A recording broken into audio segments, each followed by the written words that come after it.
मैं सबसे पहले तो अनइक्विवोकली ये कहना चाहूँगा कि 37 साल मैंने इस देश की सेवा की है। हर मैदाने जंग देखा है। 71 का पंजाब में लड़ा हूँ, कारगिल में लड़ा हूँ, किश्तवाड़ में लड़ा हूँ, रजौरी पुंछ में लड़ा हूँ। पहले मौलिक आधार फौज का अनुशासन है। आपको बोला जाए वो मशीन गन 18,000 फुट पे go and destroy it, it just means one thing, बर्बाद करो उस मशीन गन को, चाहे तुम जिंदा रहो ना रहो। इसके लिए आप और मैं साइन करते। हम प्रॉपर्टी, देश की संपत्ति, देश के लोगों को बचाते हैं, जलाते नहीं। अगर आपने ये सब करना है, आपके लिए आर्म्ड फोर्सेस के द्वार हमेशा हमेशा बंद हो जाएंगे। बच्चों, हमें खुशी है आज बूढ़े सैनिकों को कि इतने बच्चे आना चाहने के लिए इतने आतुर हैं सेना में। लेकिन बेटा, जहां आपके पुलिस रिकॉर्ड पे अगजनी का केस, पब्लिक प्रॉपर्टी की डिस्ट्रक्शन, पथराव का केस आएगा, आपके मार्ग भारतीय सशस्त्र सेनाओं के लिए हमेशा हमेशा के लिए बंद हो जाएंगे। प्लीज इसको आप रख लीजिए। आप में आक्रोश है, ये प्रजातंत्र है। जैसे कहा अभी ऐश्वर्या ने, वो बातें ले जा सकती हैं, आप सरकार तक पहुंचाने का हर हक है आपको। ठीक है साहब, मैं सिर्फ एक चीज कहना चाहता हूं कि एक अनुशासित सिपाही की हैसियत से मेरे को भी इस स्कीम में बहुत सारी चिंताएं थी, लेकिन मैंने हाथ में पत्थर तो नहीं उठाया, मैंने बस तो नहीं जलाई। जो मेरे सर्विंग कोलीग हैं, जिनके ऊपर अब लड़ने का दायित्व है, हम दोनों अपनी आखिरी लड़ाई लड़ चुके, अब लड़ना है जिन्होंने, उनको सपोर्ट देना मेरा फर्ज है। ठीक है साहब, क्योंकि लड़ना उनको है। उनसे मैंने जाके अच्छी लंबी वार्ता की, समझने की कोशिश की कि प्रॉब्लम क्या है।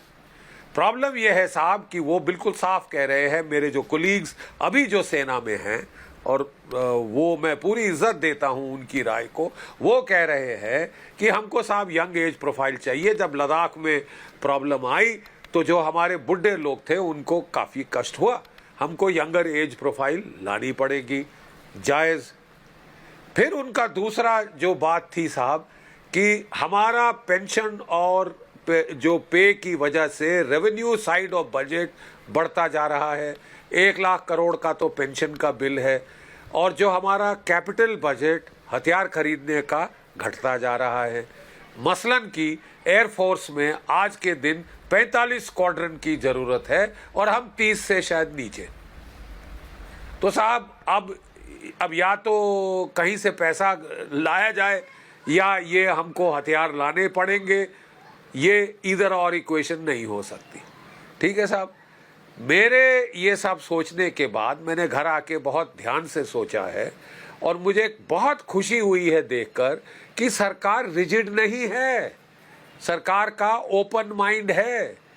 हम जानते हैं कि ये transformative, across the board paradigm shift है, चेंज है।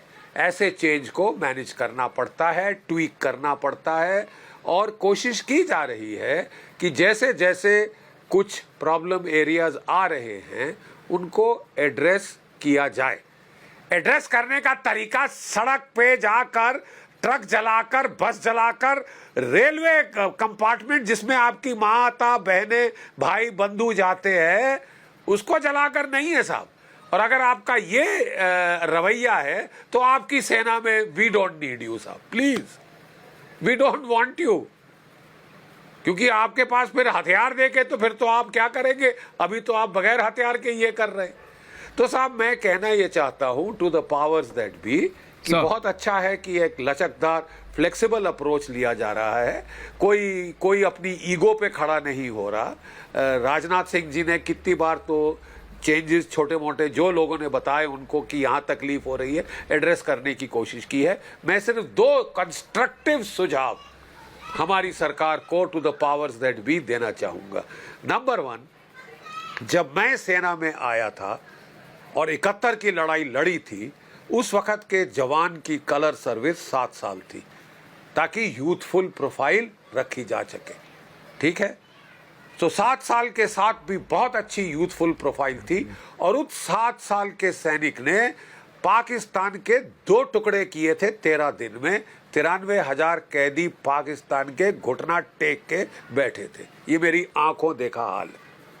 तो मैं सुझाव सरकार को ये दूंगा कि 4 साल की अवधि बहुत लोगों को चिंतित कर रही है। कई सेना के ही लोग जो है रिटायर्ड, वो लोग कह रहे हैं कि साहब 4 साल में इतना महीना एनुअल लीव, इतने महीने ट्रेनिंग, इतने महीने ये 2-2.5 साल की अवधि बच गई। उसमें लड़का इंटीग्रेट नहीं हो सकता, शायद पूरी तरह से ट्रेन नहीं हो सकता, सिमुलेटर भी लाएं, कुछ भी लाएं।